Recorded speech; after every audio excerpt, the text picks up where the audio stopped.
In front of the camera, we've got Jesse Smith. Greetings, Jesse. Hey, thanks, Peter. Great to see you, man. Thanks for having us down here in Tulsa. And this is a live event. So this isn't one of those canned presentations you can just log into and find out and learn about fusion. This is a live event. So you guys have gone to a lot of work here in Tulsa to bring this show to the Alliance today.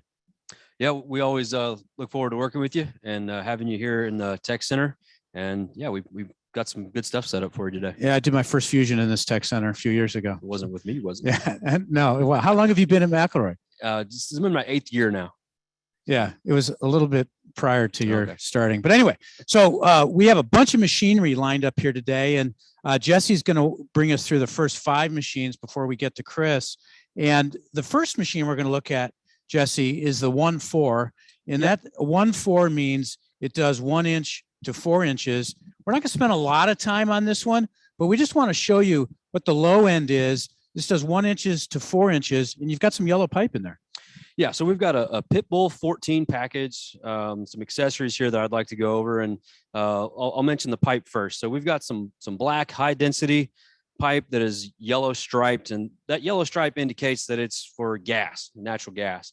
The yellow, or this medium density pipe, that color serves 2 purposes. That's gas pipe, and also kind of indicates that it's medium density pipe. Everybody on the call today is for the water. Yeah. But this just demonstrates that it doesn't matter what kind of pipe, polyethylene it is. You can do gas pipe in this, pipe for mining, pipe for water. Right. And all of our equipment is capable of fusing any kind of thermoplastic that can be fused. So yeah, we really can go across the board on fusible plastic. Got it. So what's in a basic 1-4 machine program? What are all the items in here? Okay. So the first thing I'll talk about is the fusion machine itself, right? So you've got the 2 jaws that clamp the pipe. I've got a lever that helps me operate and generate the force necessary to create the fusion. Okay, this machine today I've got it on an accessory stand that allows me to get the machine up so I can work with it easier. So I'm not bending over down on my knees, creating unnecessary stress on my body. And down below that, I've got a couple of important pieces that are critical to the fusion process. The first one I'll talk about is the heater. This heater is what's actually going to come in contact with the pipe ends and penetrate heat into those to get them nice and warm up to the temperature required to do the fusion. So that's a critical piece. Peter, if you wouldn't. Okay, I'll pull that one out. So the other one will be a facer, and the facer is going to do a couple things for us. It's going to create parallel pipe ends so that everything lines up nice and we get really good contact between those pipe ends. It's also going to clean the pipe ends for us so we don't have any contaminants in there that could create a problem. Can you hold it for another 5 minutes? Just like you bet. that? It's not heavy or anything. Okay. I like to call it a shaver. The industry calls it a facer. Everybody knows what shaving is. I don't know that everybody knows what a facer is, but the process we like to use is clean it, shave it, heat it, fuse it. We have a couple hundred people on the call today. And the reason we're going to spend time on the 26 machine now, Jesse, is just so we can demonstrate butt fusion. So if you've witnessed this before, just bear with us over the next 5 minutes, because we want everybody to see what the proper clean it, shave it, heat it, fuse it process looks like. Jesse, take it away. Let's take a look at a 26 machine. Of course. I'm going to hand you my microphone here so I can use 2 hands. Sounds good. Okay, so we've got a Pitbull 26, very similar pieces of equipment here. These are 2 of our machines that we ship a lot of because they cover a lot of the range of pipe that people are using in a lot of different markets. Right. Okay, so I've already got the pipe installed and cleaned. We clean that with a clean white paper towel, something that's not going to leave anything behind. Mm-hmm. Okay, and I'm going to go ahead and do the face-off step to get those pipe ends true. Go ahead. All right. So he's pulling the shaver out of the stand. It's clean it, shave it. So we're on the shave it phase. And you'll notice there on the close-up image that he's creating what we call polyethylene ribbons. And those ribbons are indication that what Jesse's doing by cleaning off those ends with the shaver are actually doing their job. Jesse, could you show us what those ribbons look like? Show it up to the camera number 2 there. Absolutely. So these are the ribbons that come off the pipe ends. What I'm looking for when I do that face off is that I cut at least 1 full ribbon from each side. Got it. So that I know I have fresh exposed material on that pipe end. Cool. All right. So now what do we do? I clean all those out of the way, and then I'm going to check the alignment of the pipe ends. I want to make sure that they line up really well so we get good contact between the two and that there's no gaps between them. So I just put a little bit of pressure on that with the handle. And I'm looking that there's no high-low misalignment between these two pipe ends. These look really good, and I don't see any daylight between those, so I know that my pipe ends are well aligned, and I can move on to the next step. Good job. Now, what I was taught though, Jesse, was the white paper cloth. I'm supposed to clean. Am I supposed to touch the ends to go inside the pipe and pull the ribbons out? What's the process supposed to be? We really want to avoid contact with those pipe ends after the facing process. Okay. We see a lot of people reusing rags, and you got oils on your hands, maybe you're wearing gloves. Okay. So unless there's something there that needs to be removed, we want to avoid contact. Got it's it. just a potential to introduce a contaminant. Cool. So when you shave that end, you've created a virgin material out there that you don't want to touch. That's correct. Great. Thank you. Okay. So now that my pipe alignment looks good, I'm going to go ahead and get my heater ready to install between the pipe ends and create the fusion. All right. According to ASTM F2620, that heater that Jesse is working with right now is heated to the range of 400 to 450 degrees by standard. And McElroy makes these machines to get up to that temperature range. That's correct. And we like to check the temperature and just make sure that it's where it needs to be right before we install it in between the pipe ends. And this one's sitting at about 410. So we're in good shape there. So he's got a pyrometer there. So that's actually touching it. We also see a lot of infrared pyrometers out on job sites. And the last thing I'll do before I install that heater is wipe down these butt plates. These are Teflon coated, and it helps keep the pipe from sticking. And we don't want any dust or dirt on those. So just to be extra sure that that's clean, I'm going to wipe that off. Cool. Then I'm going to install the heater between the pipe ends, and I'm going to bring the pipe ends up against the heater with some force to seat those pipe ends on the butt plates. And this machine is equipped with what we call a locking cam. And I'm going to raise that and allow that locking cam to help me maintain that position of those pipe ends. It's really critical at this point that we don't put any force from the pipe ends onto the heater. So if you can imagine that plastic is melting, it's becoming soft. Mm-hmm. So if we had any force, it's going to push that soft material that we need to make the fusion out to the OD and the ID of the pipe. And that's a mistake that often is made, and it can lead to some real problems. So that's something that inspectors look for, is if you see a guy going like this on a fusion machine to make it go faster, he'd be going like this and pushing on it, thinking, hey, I'm going to keep more heat up against the heater plate, and I'm pushing on it. When in actual fact, what happens when you do that is you create a concave pipe end, and then you can end up with what's called a cold fusion. Not something we want to see. Yeah, not something we want to see at all. That's really probably the worst thing that could happen during this process. So we really want to avoid that. And that's why these machines are designed the way they are, to help avoid that scenario. What I'm actually looking for now that those pipe ends are resting against the heater is a melt bead development. And there are many different fusion standards out there. We train to ASTM F2620. And in this case, we're looking for a 3/16 melt bead. So we're kind of playing a waiting game here for a few minutes until we get that melt bead. So how did you know it was 3/16? Well, I've done a lot of training, Peter. I just know, but we also have some really, really handy tools you've pulled up on your phone. The McCalc app. This is a fusion pressure calculator that allows you to enter the information from the pipe print line, things like pipe DR and pipe OD, to determine those values for you. So we've really tried to make it easy for operators in the field to do this with the right information. So we have several different tools out there to do that. So you said 3/16 of an inch? Correct. So if we're doing 6-inch all day, that bead size that he's looking for isn't going to change, right? That's correct. That information comes from the pipe, right? So I've heard said to me, don't change the procedure, change the setup. That's right? a good way to Is put that it. true? So Yeah. if something's not working. Yeah, the procedure is what it is. And regardless of the piece of equipment that you're using, you've got to stick to the procedure. That's things like times, temperatures, bead sizes. And if something's not working, we can't alter the procedure to match the scenario. We've Right. got to change the scenario to make it work for us. Yeah, to that point, later in the year, we're going to do a cold temperature webinar. So all the things you need to look for when it's cold outside. Like if it's cold and it's windy, maybe we should put a tent around this whole thing. Right. Things like blocking wind and adding heaters into enclosures are some of the things that you can do to change your circumstance, not change the procedure. So here we are. We've cleaned it. We shaved it. Now we're heating it, and we're about to get to the fusing it part.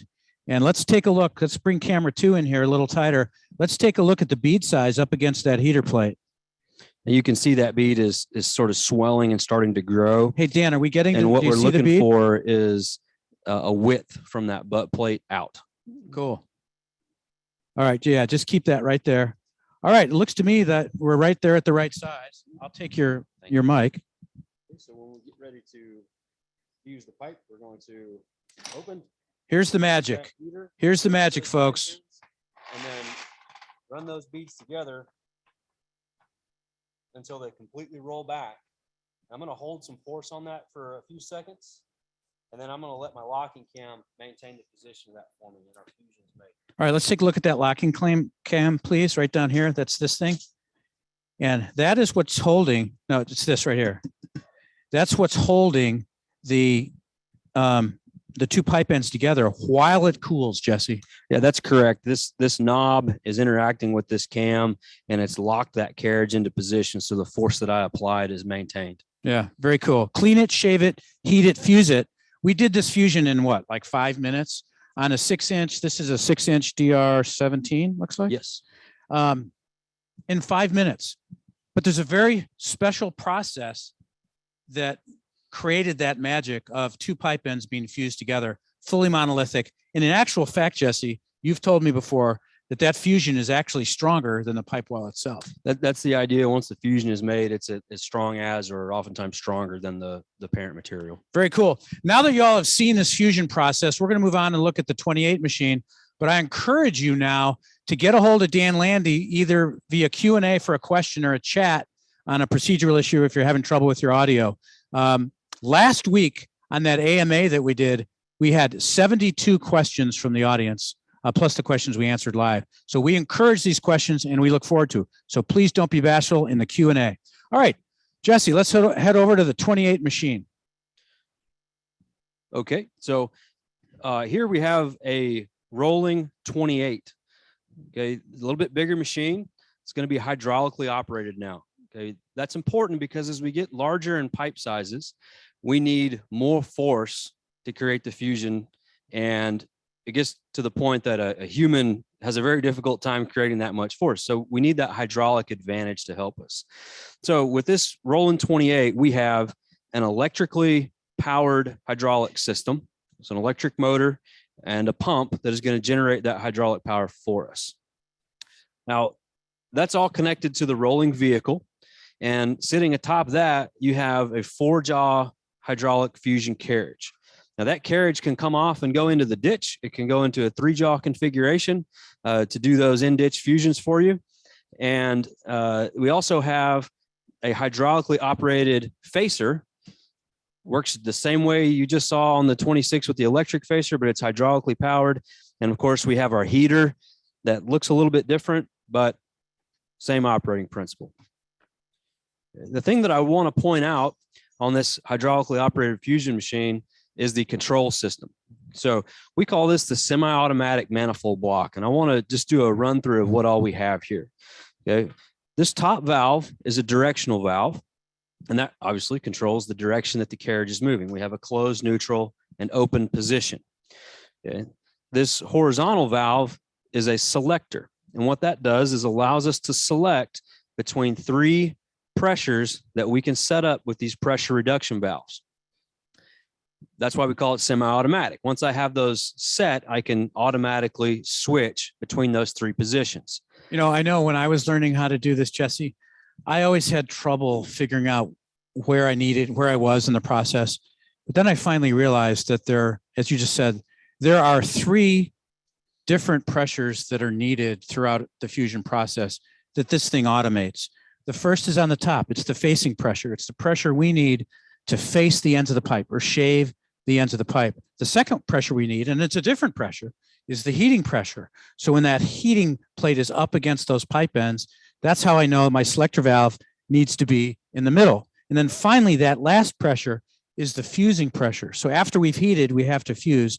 And that's when we use the most pressure to jam those pipe ends together. Is that correct? That's correct. That's a great explanation. If you've never used one of these before, you're probably thinking, well, that sounds kind of complicated. Yeah.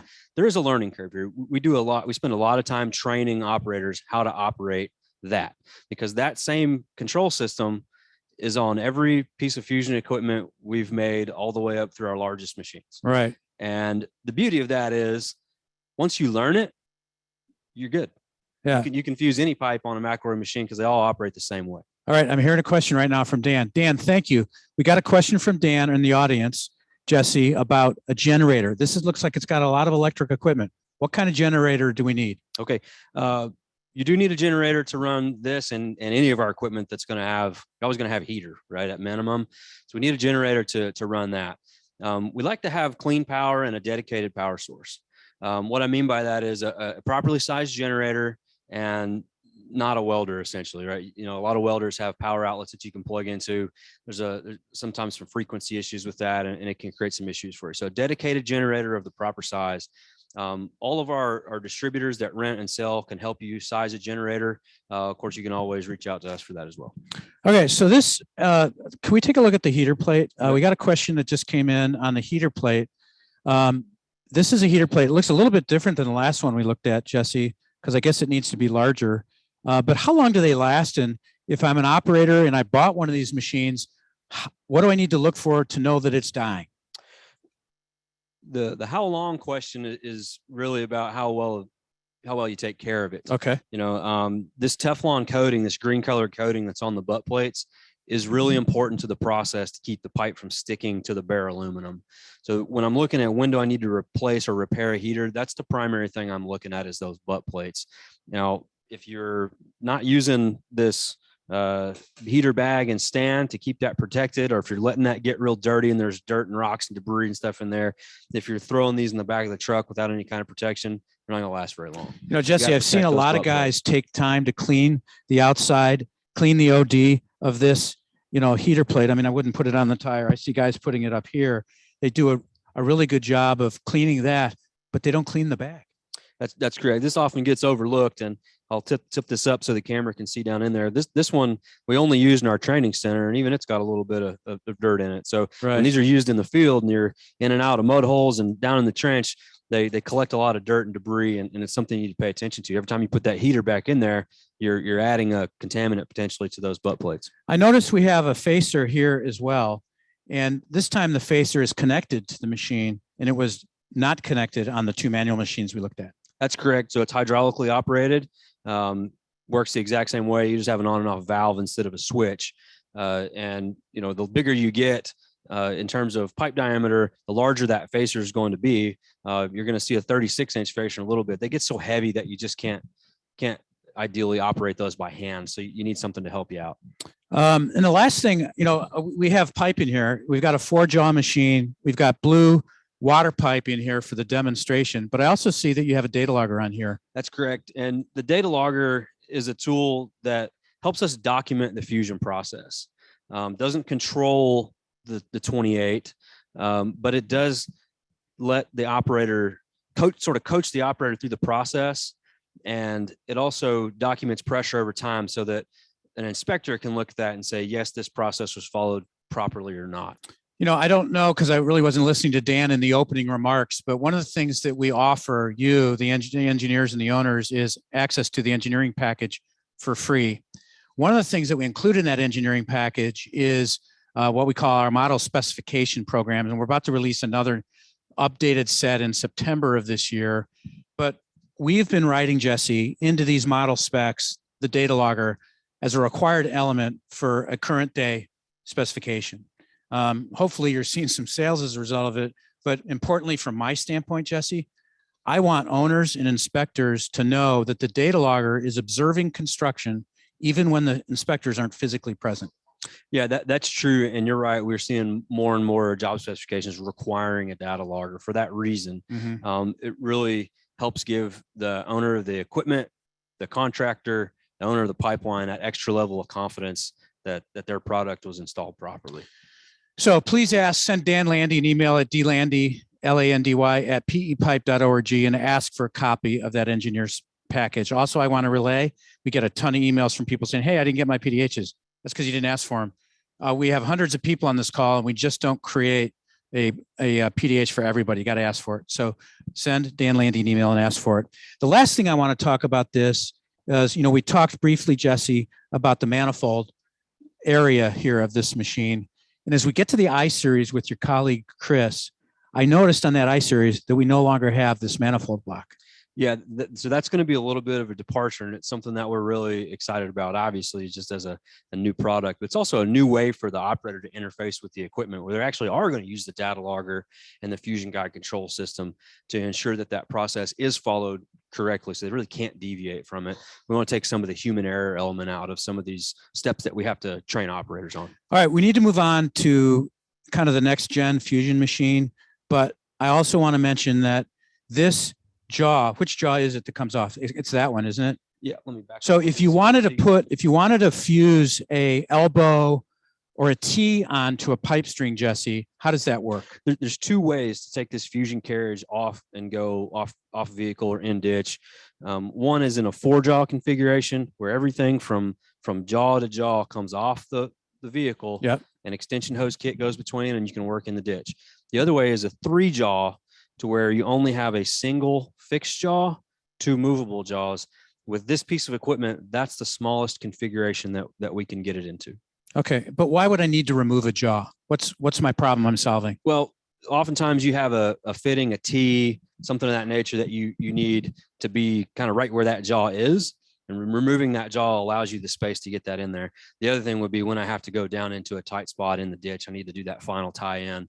I need to go into a confined space. Taking a jaw off this very cool looking machine seems like a process. How long does that take? You get the tools to do it right with the piece of equipment. It's fairly easy, but this is a heavy duty piece of equipment that's designed to take a lot of force. So there's some disassembly involved, and it takes 5-10 minutes to get this thing into the. It'd probably take me 15 the first time I did it. Never done it before. Yeah, and we have those instructions in the manual for the machine. So cool. Not too difficult, but we do have some other things that we've worked on here in the last few years that make that a little bit easier. So this is a McElroy 28 machine. It does 2 inches to 8 inches. It is hydraulic, and it does give you the ability of using a data logger. I strongly encourage the engineers on the call who are working on a polyethylene spec to include the data logger, or email Dan Landy and let Dan write that copy for you, and you can do a track changes. All right, what is next, Jesse Smith? Okay, so I sort of alluded to, we have some things that make that 3-jaw or that in-ditch fusion a little bit easier, and this is one of them. This is a tool called an Acrobat. This is a Acrobat 180. This is a tool that was born out of our polypropylene market, and it was designed to be used up overhead in mechanical systems, indoor plumbing, things of that nature, where there's really a lot of tight spots, a lot of fittings.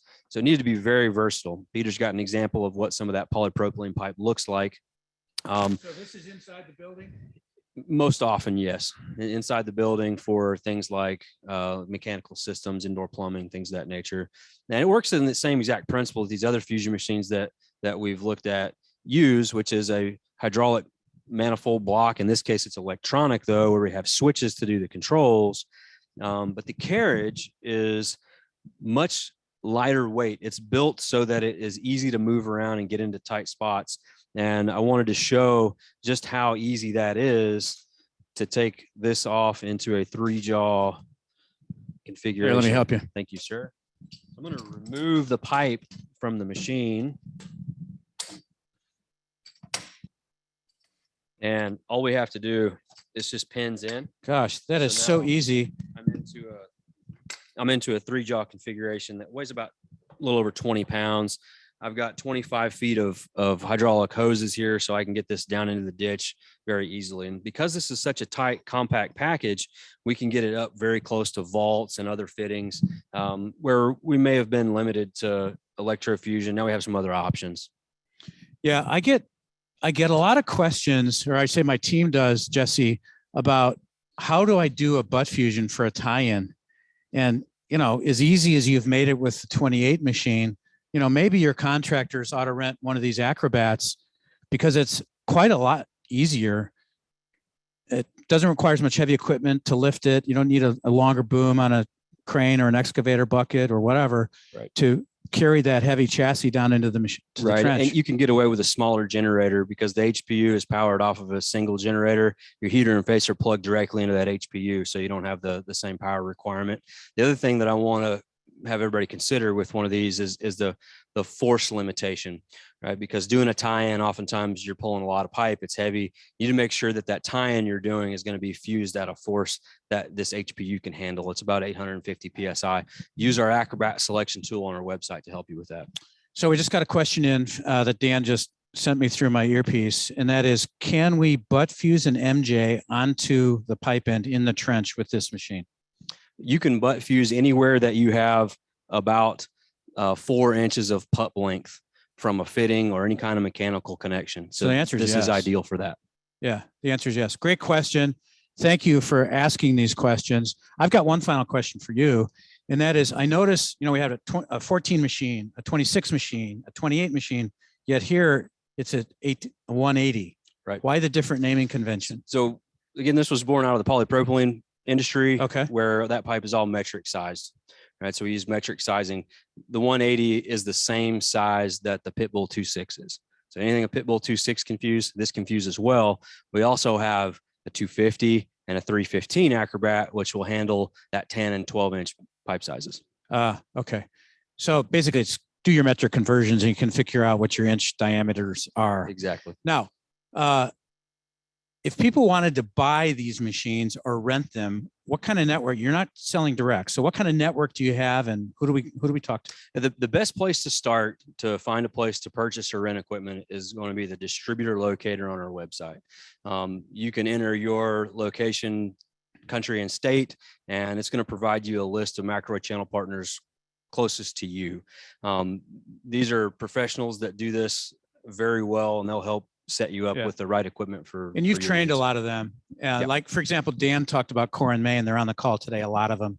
So they can contact their local Core and Main branch or ISCO or Secor or Consolidated or Sandale to obtain access to this machinery. Yeah, a lot of options out there that will have large equipment fleets that can set you up with rental or sales, and even things like training and job site support. Good. Well, we've seen some good tech here. It's right. I'm ready to move on to another one. So the TrackStar series, you got something you want to show me? Sure. We spent a lot of time talking about generators and support equipment. Yeah. We have a line of equipment called a TrackStar, and it's self-contained, self-propelled, and it really is kind of an all-in-one package. So I just would like to show that to you. Good. Let's do it. All right. So now we have Jesse with the TrackStar. I think this is a 412. So it does 4. Which camera am I looking at, fellas? Camera 1. Okay. So this is a 412. A little loud in the background. So it does 4 inches to 12 inches. What we're going to demonstrate on this is how maneuverable, how easy this is. This package with the tracks makes it super easy, super maneuverable, and easy to get to that spot on the job site you need to get it to. This is different from that rolling 28 that you saw, which is a little bit more difficult to move around. This does 4 to 12, so it's got a bigger body to it. But I'd have trouble moving that rolling chassis around the job site. All right, here's your mic. What are you doing with that pipe lift? So what are you doing with that pipe lift? So this machine has a couple of hydraulic pipe lifts on it that help us to load pipe and also to lift the pipe out of the jaws when the fusion is done, so we can track underneath it or get the machine out from under it. So when you're dealing with bigger, heavier, longer strings of pipe, that's really, really helpful. The other thing that we have is it's self-propelled. This machine is a tracked piece of equipment, and you saw me drive it and spin it around. Those tracks help me to get the machine positioned where it needs to be, and also make fine adjustments for that left-right pipe alignment as well. Outside of that, you see the same type of fusion controls. Like I mentioned earlier, if you can run the manifold block on a 28, you can do it on a 412, 618, T500, and all the way up through a 2065. Onboard generator, our heater plugs directly into the machine. And of course, hydraulic power lets us have that hydraulic facer. So self-contained, self-propelled, one piece of equipment to do the whole job. Shannon Land, your colleague, tells me that this is his favorite machine. I mean, they all seem like great machines to me. What would make this a favorite of one of your staff members? But I think I've already kind of touched on it, is when you need to go do a fusion job and you have to select a piece of equipment, you select the one that will do the pipe size that you need. If the Track Star is available, that means you need one piece of equipment. I don't have to haul that extra generator out there. I don't have to worry about extension cords and things like that. It's all right here. Just got to make sure it's got diesel fuel in it, and I've got everything that I need. Well, this is quite an evolution, Jesse, from the 1.4 all the way up to this huge, beautiful machine. The evolution, the innovation that you guys have contributed to the industry is phenomenal. Very impressive. But we have one more machine to look at, and it's not just a machine, Jesse. It's also kind of a new concept in Fusion. Very excited to talk about that today. Yeah, new concept in Fusion and a new platform. And I'm going to turn it over to Chris Greggs, who is the product manager for the Trackstar I-Series, and let him tell you all about it. Great. Well, let's hear it in the audience for Jesse Smith. Great job, Jesse, and thank you very much. If we could hear the audience's applause, let's hear it in the chat. We would hear a lot of it. So good job. Chris Greggs, nice to see you, man. Hey, Peter. How are you? Good. Thanks for inviting us to Tulsa. Well, it's good to have you, and it's great to be a part of this event. Yeah, well, we have more than 200 some people on this call today, so there's quite a bit of interest in your products. Very nice. Very nice. We're glad to hear it. Well, the I-Series is certainly exciting new innovation. Jesse introduced us to a lot of McElroy innovations, the hydraulic manifold block, self-contained machines, data logger, Trackstar.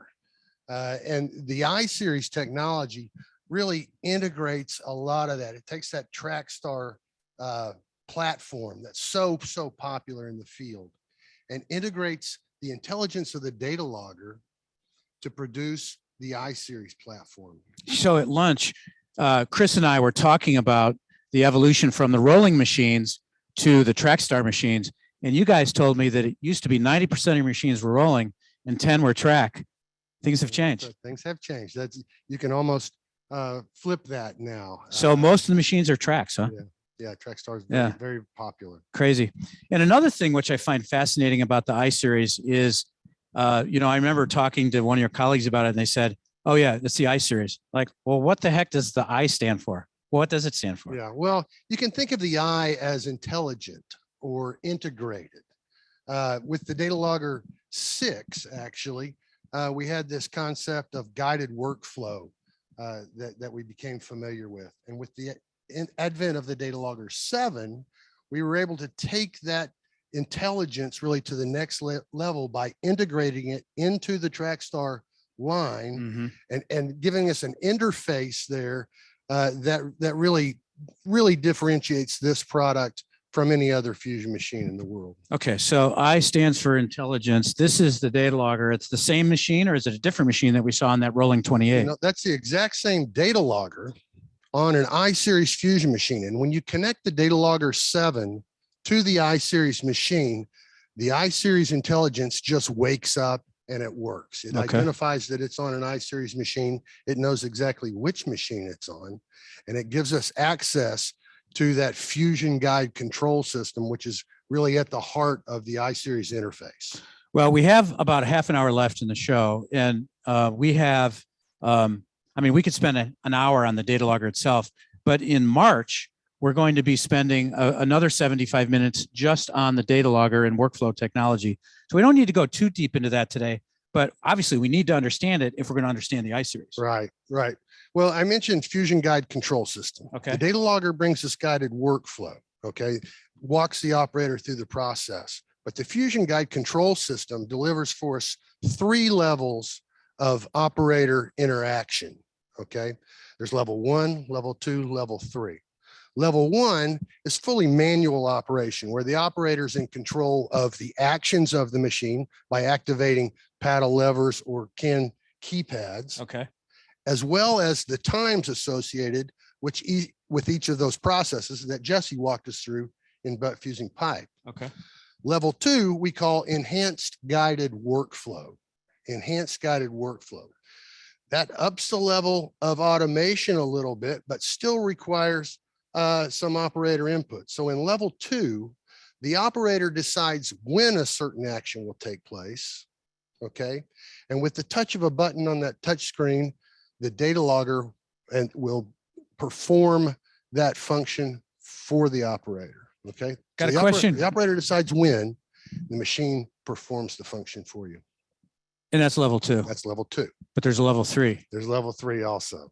Yeah. Level 3 is full auto. Once you face the pipe and installed the heater between the pipe ends, you simply press start and the machine, the I-Series technology is going to take over and it's just going to fuse the pipe for you start to finish according to the standard that you have selected. Okay, very cool. I got a question coming in from Dan. Certainly. And the question is, hey, I've invested a fair amount of money in the past on previous versions of McElroy machines, accessories, inserts that lets me change the dimension of pipe that I'm fusing. Does that change anything with the I-Series? Right. Well, not much. The answer there is not much. We've done a lot of work to use very familiar parts on the Trackstar I-Series. So accessories such as inserts, pipe stands, productivity tools are still going to be the same between legacy machines and the I-Series machine. One thing that comes to mind that's unique to the I-Series is the in-ditch extension kit. If you're doing confined space work or in-ditch work, we've got an in-ditch extension kit that's unique to the I-Series, but it's common for the Trackstar 630i, Trackstar 900i, and Trackstar 1200i throughout the I-Series platform. So one in-ditch kit throughout that. So typically what I've heard is people will invest in one of these machines. They're not going to buy all the accessories until they need them. Right. Yeah. So the in-ditch kit is something they could get afterwards. Certainly. Yeah. Hey, well, what do you say we face some pipe? We can do it. All right. Yeah, sure. So I'm just going to start the machine up here. And a couple of little keystrokes that are going to enable these carriage controls. I'm going to index the facer over between the pipe ends. All right. I see that one of those buttons you just pushed was the indexer control. Right. And what is an indexer? So the indexer will show you as we move on around the machine, but the indexer is what moves the heater and facer back and forth on the vehicle, as well as pivots the heater and facer into the machine. Nice. Okay. All right. So you just brought the facer down into the machine. I just brought the facer in. I'm just going to select the facing. All right. Camera 2, can you come over here, please? All right. See what he's doing on the data logger, camera 2. Thank you. Just scrolling through the machine here. As I turn the facer on. Okay, so the facer's turning now. Good job, Steve. Go ahead and get it in there. Thank you. Yeah, that's a cool shot. I'm just going to increase pressure here until my carriage starts to move. The carriage is going to move into the facer and we'll begin to create a ribbon there.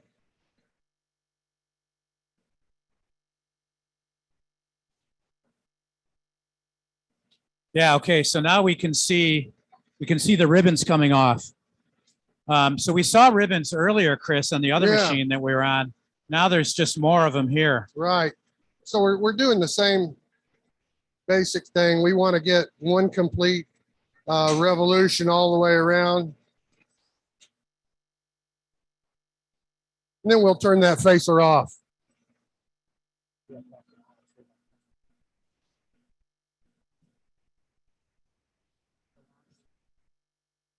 I'm then going to index the facer over and out. Can I stick my hand in there? Not right now. Give me just a minute, Peter, because we've got a safety feature on this machine. Okay. There's a hydraulic lock over here. I just press that button and you'll notice all of those can keypads turn red. Everything that can no longer function is now red. Okay, so I can't hurt myself. You can't hurt yourself. So I can come in here, remove shavings, things of that nature.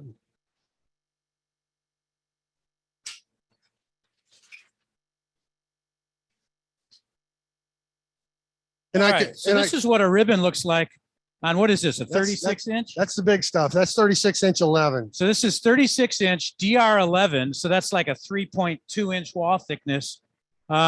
And these ribbons are an indicator that the shaving process is doing its job. Now, I mentioned that hydraulic lockout. So the machine is safe right now. None of these controls will work.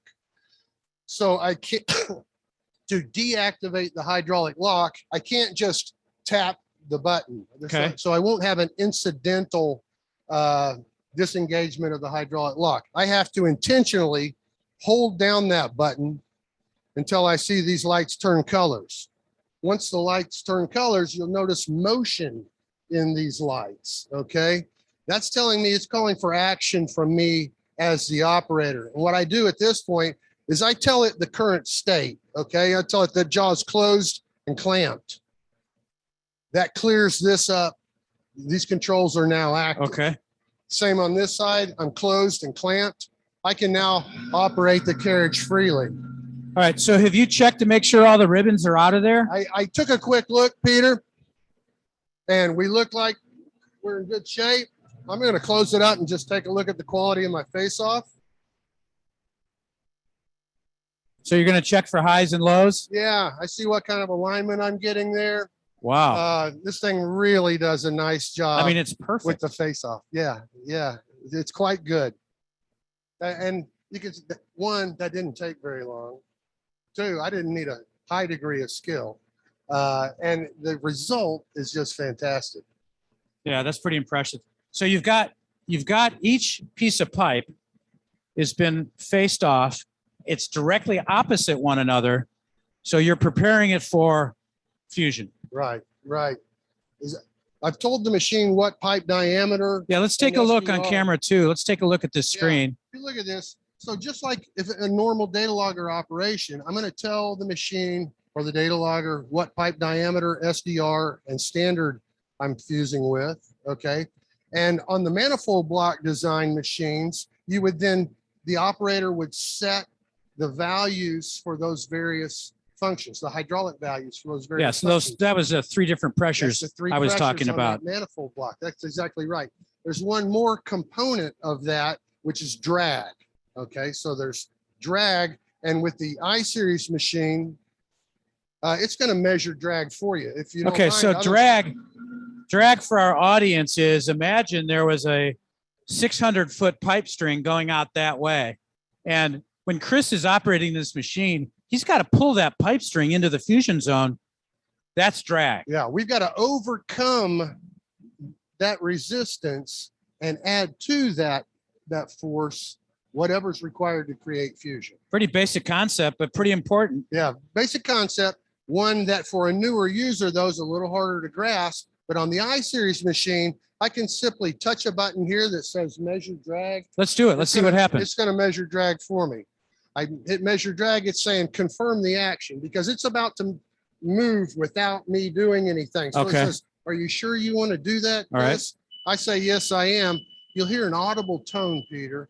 Anytime the machine's going to move by itself, it's going to give you an audible alarm. I don't know if that came through on the microphones, but it seems like you guys have put a lot of safety features into this machine that don't exist perhaps in the other ones. that's true. We've got a lot of safety features. I mentioned the hydraulic lockout. We also have an e-stop over here in the operator's position, as well as at one other location that we'll show you in a minute.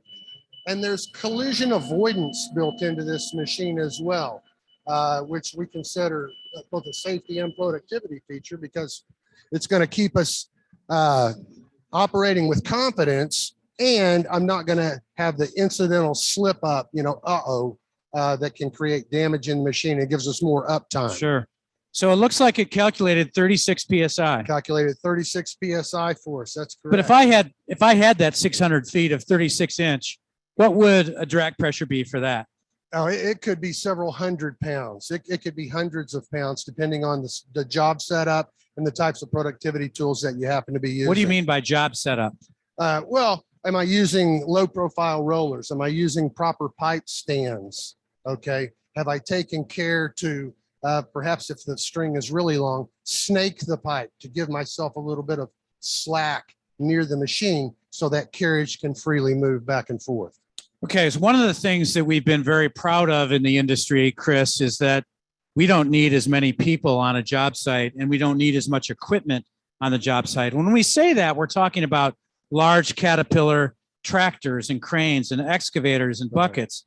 But you just mentioned something we do need that the PVC and the ductile guys do not need, like pipe rollers. Like, who's ever even heard of a pipe roller? And now you're introducing another product. Yeah, another product that really just lends to the productivity. And as we think of polyethylene pipe and its flexibility and ruggedness, it gives us the ability to enter into installation methods that aren't available to some of the other piping materials. Okay. Yeah. So to take full advantage of the piping material, we need some of those accessory items. So with that pipe roller, basically you're reducing drag. You're reducing drag all And you're the making it way. easier to do the fusion. That's right. I just got a That's question come in on the earpiece. And the question is, hey, nice machine, but what's my minimum trench width if I use your in-ditch fusion kit to do a tie-in with your butt fusion machine? You know, this is going to be approximately the same as it would be on one of the legacy machines. Okay. So if you're used to using a Trackstar 900 Series 2, for example, Okay. your trench widths are going to be identical to that. I can't tell you the trench widths by memory, but this machine does give us the ability to go into a trench in a number of different configurations. And in some cases, it even helps keep us out of the trench. Okay. We've designed this machine with a unique feature, Peter, over on the cowling side, the engine side of the machine. Well, let's go take a look.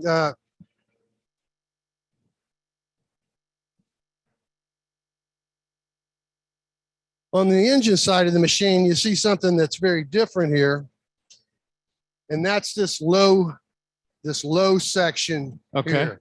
And to look at it, you don't really notice anything. But if I consider on this fixed jaw side of the machine, if this was a T, for example, or an elbow sweeping out in this orientation, Okay. full size, 36 inch, this cowling gives me the opportunity to fuse that fitting with the carriage on the vehicle by just removing that outer fixed jaw. Oh, so it could go this way. It could go this way, Yeah. right across the top of this cowling. Yeah, it could go all the way, Right. you know, from Yeah, like both 9 sides. to 3 o'clock. Yeah, that's exactly right. And that's unique I-Series feature right there.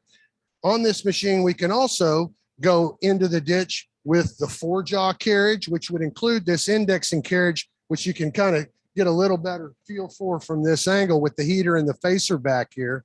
That's what is moving the heater and facer back and forth and indexing it in. We can Okay. go into the ditch with all of that, or we can go in with just 3 jaws, no indexing carriage, and we can drop the heater and facer in with an auxiliary piece of equipment from the top. So we can get really compact in that 3-jaw mode.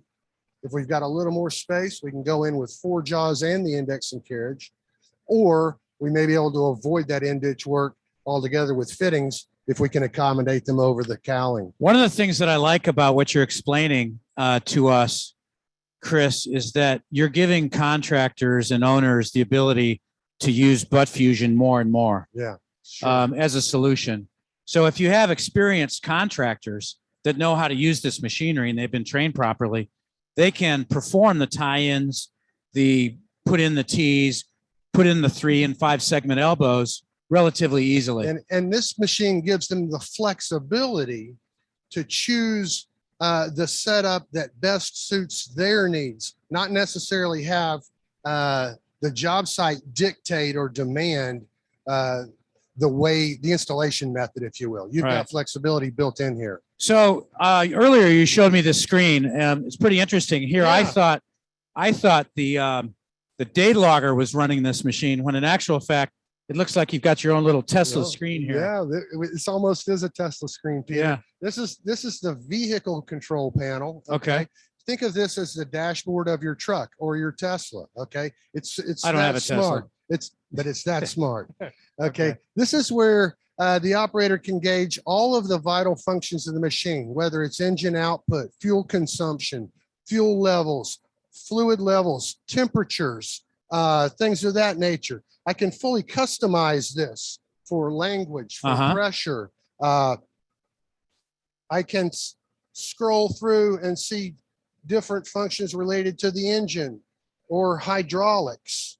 So it sounds like, Chris, you're really making it easier for the guys that the guys that maintain this equipment to do their job. I'm glad you mentioned that, Peter. Right here, if we look at service reminders, this is just like your car might tell you, hey, it's time for an oil change. The I-Series machine is going to monitor the various service functions and alarm you when it's time to perform the needed service. Okay. It's also customizable. So if you're in a particularly dirty environment, as an example, you're able to set your own service intervals for those different functions. We can turn the heater on and off here. We can see what kind of voltage we're getting to the heater. Just anything that has to do with the vehicle or carriage or engine functions, you can monitor right here. Even inputs and outputs from the various control systems. What that means is, if I'm having an issue, if the machine isn't performing in a way that I'm expecting it to, I can do diagnostic work on here.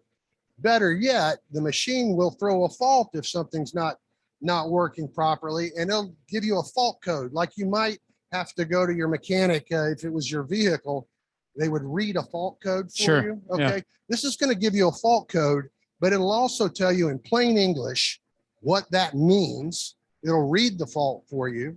It'll tell you what the impact of that fault might be, and it'll tell you where to go on the machine to diagnose or repair it. So this is going to do a lot of troubleshooting for you, which means reduced downtime and more productivity in the field. So I'm looking at the pipe, and I know we talked about 36-inch DR11, but I think you said this is a T900. This is a T900. So do I go 0.9 times 36 inches to get what range does this do? This is going to do essentially 12 through 36. Okay. Okay, 12 through 36. We call it the Trackstar 900. 900 really being the metric equivalent, which is what we've done with the larger Trackstar machines. We've gone to a metric sizing naming convention, but for example, our rolling line of machines, this would be equivalent diameter capabilities to a 1236. Okay. The Trackstar 630i would be equivalent rolling diameter to an 824, and the Trackstar 1200i would be rolling equivalent of a Trackstar 16 or a rolling 1648. So when Jesse moved that 412 for us, he was using a hand gear thing, Right. And I see that you have that here too, Yeah. but I don't know that I want to be this close to the machine. Right. We do have the ability to operate these tracks from the vehicle console, but you'll notice right now, if I activate these paddle levers, which control the tracks, I don't get any motion. Okay. So no incidental bump on these controls is going to cause, no incidental bump on those track controls is going to cause movement in the machine and potential unintended damage. I have to activate the track controls here. Okay. But when I do that, I get an audible alarm. I can control track speed. I can also move the machine. Okay. So you can move the machine with the heater and the facer in the up position? Yes, you can. Okay. You certainly can.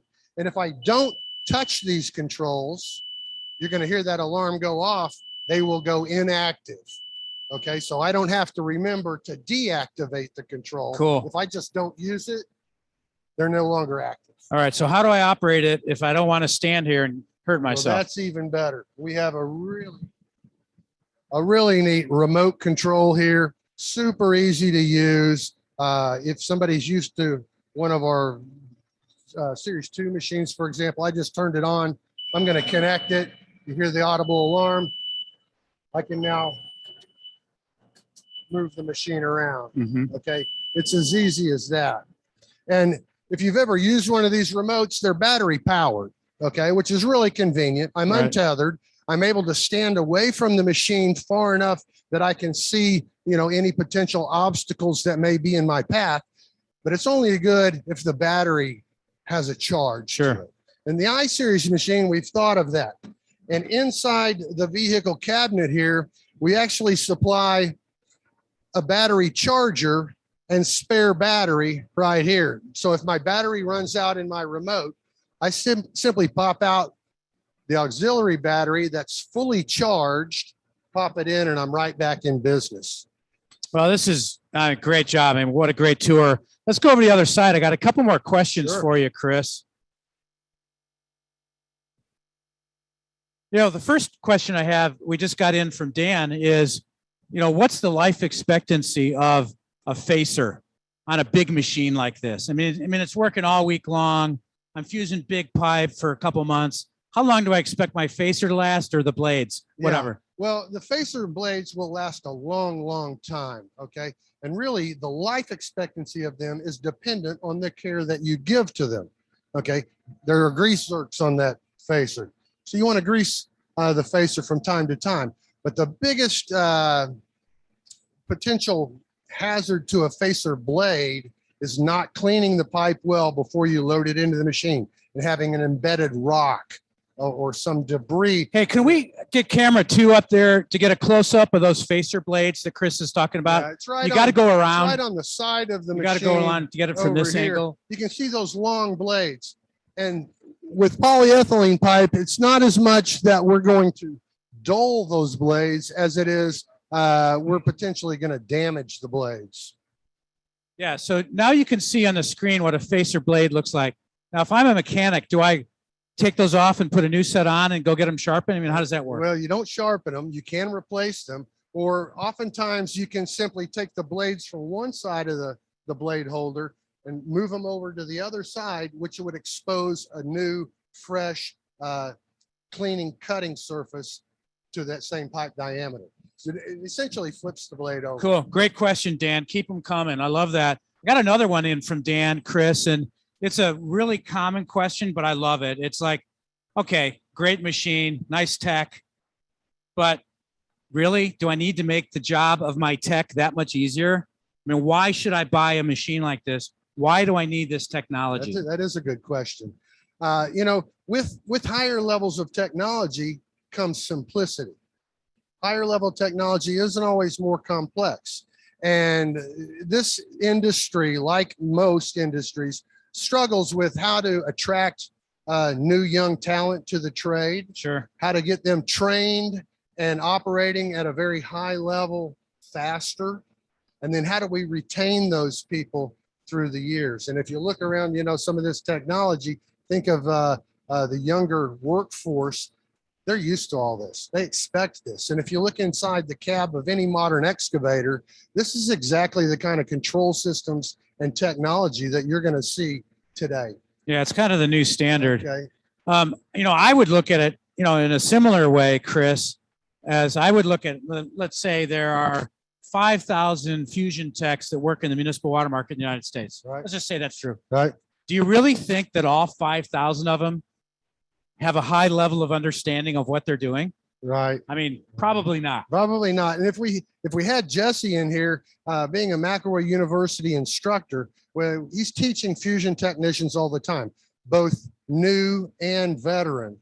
And I don't think there's a time that even the most veteran technicians come through that they don't learn something, that they don't improve their process, Right. that they don't refine their skill. Okay. So it's an ongoing process of learning. And with the I-Series technology and the automation that we're able to bring to the process, regardless of the fusion level that you're using, level 1, level 2, level 3, those functions of calculating drag and then that hydraulic shift sequence all are done automatically in exactly the same way. So we get a consistency with the I-Series that just doesn't exist anywhere So would else. you say the key distinction with this product versus the one you made 3 years ago is the ability to select level 1, 2, or 3? I think so. Yeah. That fusion guide control system really does it.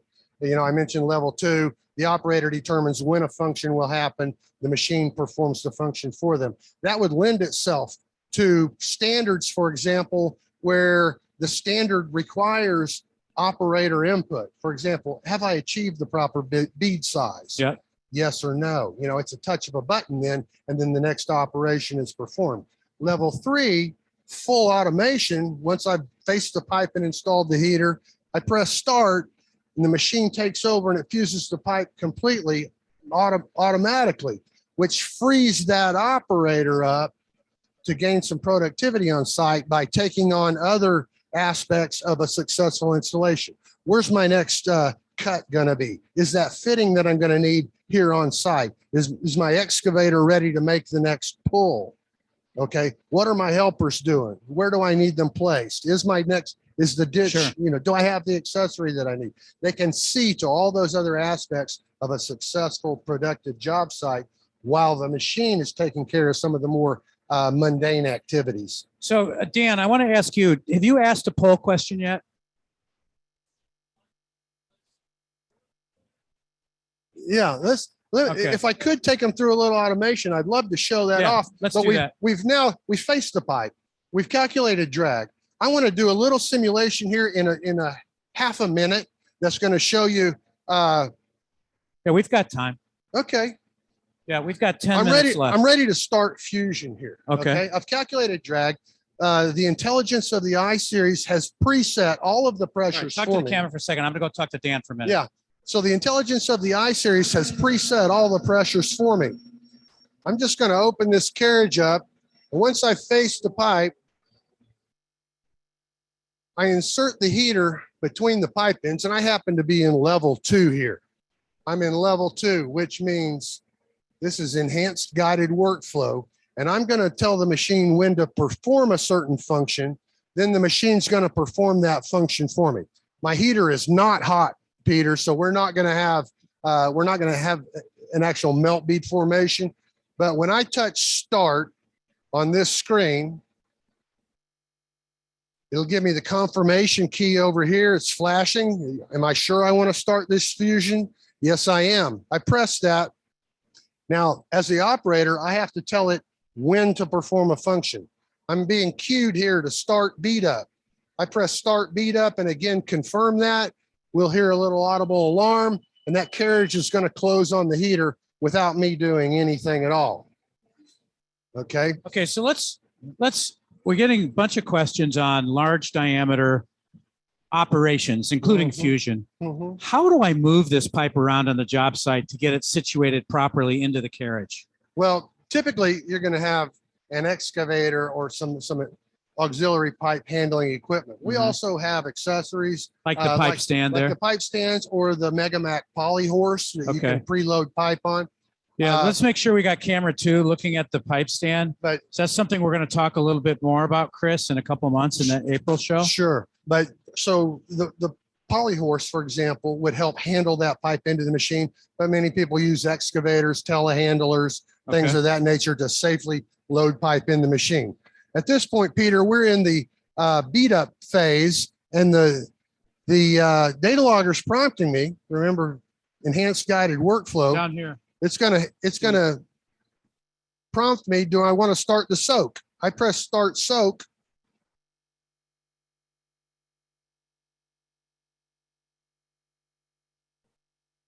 See if I got a good tap on it.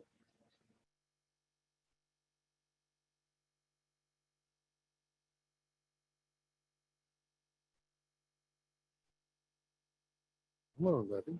There we go. You'll watch this pressure drop down.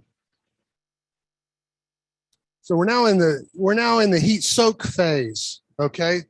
The machine went through that hydraulic shift sequence for us. It dropped the pressure. Okay, so Down that to must drag. mean we're heating We're in the pipe soak. ends. Yeah, we're in soak. This would go on. The data logger's telling us for 14 minutes and 43 seconds at this point. We're not going to wait that long. Okay. But once our heat soak cycle is complete, I'm going to press start, open, close, and confirm that action. The machine's going to sound an alarm. The carriage will open up and that heater will go out. The carriage will come together and the pipe will fuse without me doing anything else. All right, let's see it happen because we're running out of time here. Okay. There you go. Start, open, close.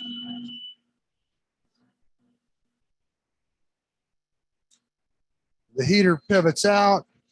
The machine knows because it has collision avoidance. When the heater's clear, it's going to close itself together. And if we had a hot heater in there, now we'd be producing that melt bead formation.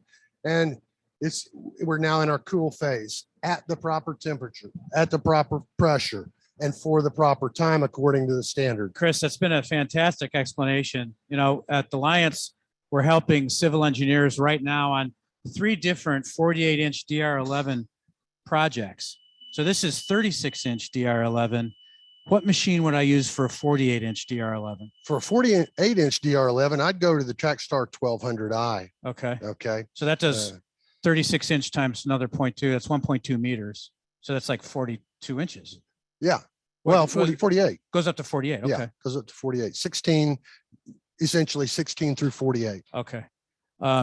Is that, I mean, do you sell many of those machines? I mean, do. is that a, We do.